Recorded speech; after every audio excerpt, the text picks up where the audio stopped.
The text is the captain's case.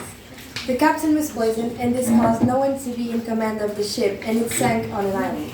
A week later, a detective decided to start the case of the captain.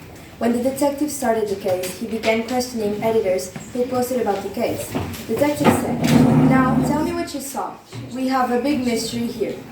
The editor said that someone important had given them this news, but asked for anonymity because it was a criminal case involving people from extreme importance to society. After questioning numerous suspects, the detective was left in the dark. However, the detective was found dead in his bedroom a week later. Everyone was in disbelief. They believed that he had discovered a crucial clue that would enable them to solve the murder of the captain. Every time someone attempted to look into the case, they perished the same way as the detective. Every detective was aware of this case since it became famous.